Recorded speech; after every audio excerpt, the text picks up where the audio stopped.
Warahmatullahi wabarakatuh.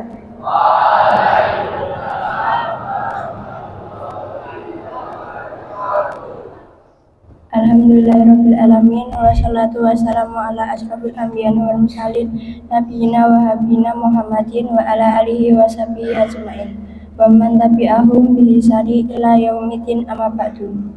Yang kami hormati Bapak Kepala Sekolah SMP Muhammadiyah 1 Merbah, yang kami hormati Bapak Ibu Guru karyawan SMP Muhammadiyah 1 Merbah, serta teman-temanku sekalian yang berbahagia. Pertama-tama, marilah kita panjatkan puji syukur kehadiran Allah Subhanahu wa Ta'ala, Zat yang Maha Agung yang telah melimpahkan rahmat dan nikmat-Nya kepada kita semua, sehingga pada kesempatan ini kita bisa berkumpul dalam keadaan sehat tanpa suatu kekurangan apapun.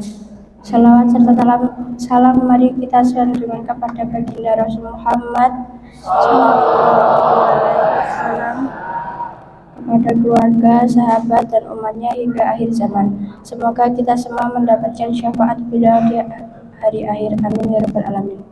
Bapak Ibu yang kami hormati serta teman-temanku yang kami cintai, perkenalkan nama saya Fikara Medursati dan teman saya Azhara Nadia Paramita, kami dari kelas 7B.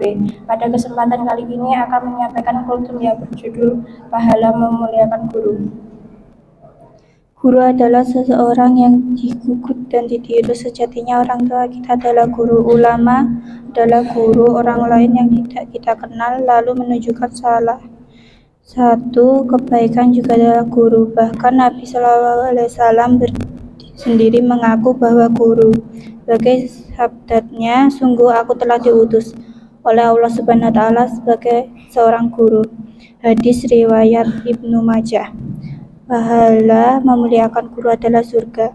Nabi SAW bersabda seperti yang dikutip dalam Rubba al-Hadis oleh Imam Jalaluddin Asy-Syafi'i, barang siapa memuliakan orang berilmu adalah guru, maka sesungguhnya ia telah memuliakan aku. Barang siapa memuliakan aku, maka sesungguhnya ia telah memuliakan Allah. Barang siapa memuliakan Allah, maka tempatnya di surga.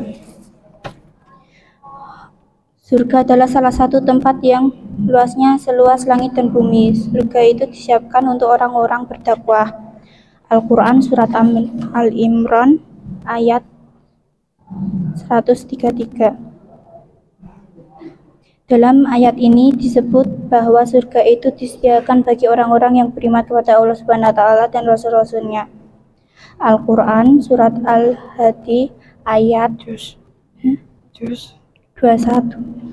Maka bergantunglah orang-orang yang hadis ini menegaskan perbedaan kedudukan antara orang berilmu dan yang tidak berilmu. Secara realitas Allah Subhanahu berkata, katakanlah apa yang sama orang-orang yang mengetahui adalah dengan orang-orang yang tidak mengetahui. Sesungguhnya orang yang berdakwah yang dapat menerima pelajaran. Al-Quran Surat Al-Humazah Zumar ayat 9.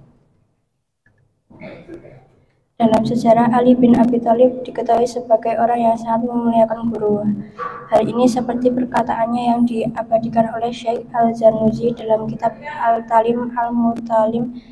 Kitab ini dikenal secara luas dan dipelajari sebagai standarisasi moral dalam proses belajar mengajar selama berabad-abad pada pondok pesantren di Indonesia.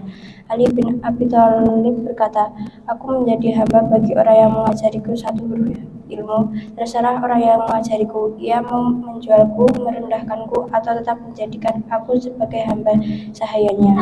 Dalam kesempatan lain, Ali bin Abi Thalib berkata, barang siapa mengajari aku satu huruf, maka baginya 1000 dinar.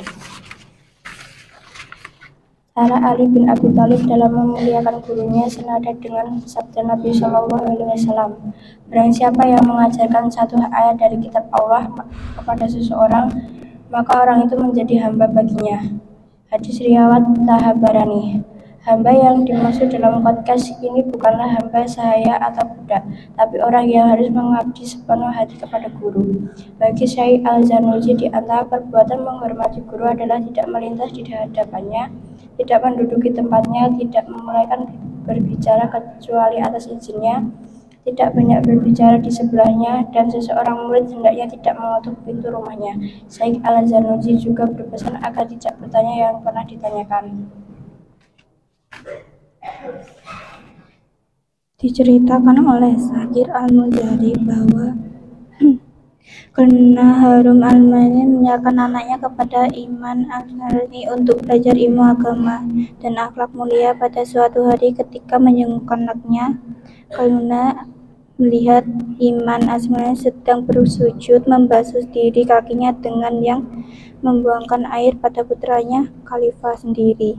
Menyiksakan hal itu, Khalifah menegur Iman Al-Harani secara berkata kepadanya, "Aku menyerahkan anakku kepada Anda agar Anda mengajarkan dan mendidiknya. Mengapa Anda tidak memerintahkan kepada anakku agar suatu tangannya menuangkan air dan tangan yang satunya lagi membasuh kakimu?" Inilah cara Masih harus Al-Muzani memuliakan guru dan anaknya. Seperti apapun hebatnya kita saat ini, pastikan kita telah berutang budi kepada guru kita. Cara untuk memuliakan guru diantaranya adalah mendoakannya. Nabi SAW bersabda, "Siapa yang memberikan kebaikan untukmu, maka balasannya jika kamu tidak mampu membalasnya, doakanlah ia hingga yakin telah benar-benar membalasnya." Hadis riwayat Abu Daud. Memuliakan guru karena memperolehkan surga. Demikian kultum yang dapat kami sampaikan, ada kurangnya mohon dimaafkan. Billahi fisabilillah akfastabihul khairat. Wassalamualaikum warahmatullahi wabarakatuh.